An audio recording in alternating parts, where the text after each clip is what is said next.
ప్రజలు పరిపాలన అప్పగిస్తే విధ్వంసమైన తెలంగాణను వికాసం పథంలో నడిపించింది ఈ తెలంగాణ. దానికి కూడా ఈనాటి కరెక్ట్గా 25 ఏళ్ళు నిండుతా ఉన్నాయి. ఆనాడు కొండా లక్ష్మణ్ బాపూజీ గారు ఆశ్రయం ఇస్తే ఏప్రిల్ 27, 2001న జలదృశ్యంలో టీఆర్ఎస్ ఆవిర్భావం తెలంగాణ చరిత్రనే మలుపు తిప్పిన ఒక మహోజ్వల ఘట్టం. పదవుల కోసమో, కులం కోసమో, మతం కోసమో, వ్యక్తుల కోసమో పుట్టలేదు ఈ గులాబీ జెండా. ఇది తెలంగాణ రాష్ట్ర సాధన కోసం పుట్టింది. పదవీ త్యాగాలతోనే మన తెలంగాణ ప్రస్థానం ప్రారంభమైంది. అది ఫలించి మన స్వంత రాష్ట్ర కళ కూడా నెరవేరిందని నేను మనవి చేస్తా ఉన్నా.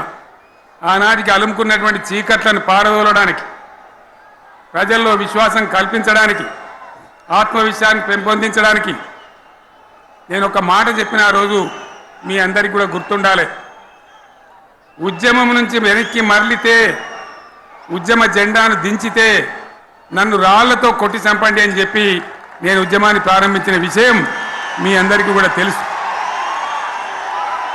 ఆ తదనంతరం జరిగినటువంటి స్థానిక పంచాయతీ ఎన్నికల్లో, ఆ తదనంతరం జరిగినటువంటి సిద్దిపేట ఉప ఎన్నికలో ప్రజలు బ్రహ్మాండంగా ప్రాణం పోసి ఊపిరిలిదితే అద్భుతంగా ఉద్యమం ముందుకు పురోగమించిన విషయం మనకు తెలుసు. 60 ఏళ్ల సమైక్య పాలనలో తెలంగాణది ఎంత గోస, ఎంత దుఃఖం, ఎంత వేదన, ఎంత హింస, ఎంత అణిచివేత చూసినామో మనందరికీ కూడా బాగా తెలుసు. గోదావరి కృష్ణనీళ్ళు దక్కకుండా తరలిపోతే తల్లి సనుబాలకు నోచని పిల్లల్లాగా తెలంగాణ బిడ్డలు రోధించారు.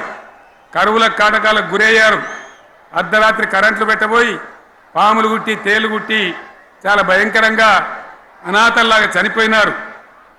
ఆ రకంగా జరుగుతూ ఉంటే ఇక్కడ ఉన్నటువంటి ఆనాడు కాంగ్రెస్లో, టీడీపీలో ఉన్నటువంటి నాయకులు పదవుల కోసం పెదవులు మూసిండ్రు తప్ప ఏనాడు నోరు తీసి కొట్టాడలేదు.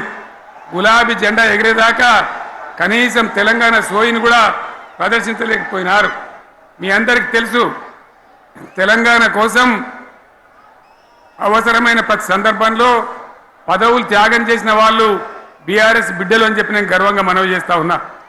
కానీ పదవుల కోసం తెలంగాణను ఆగం చేసిన వాళ్ళు ఆనాడు ఉన్నటువంటి కాంగ్రెస్ నాయకులు అని చెప్పి కూడా నేను మనవి చేస్తా ఉన్నా.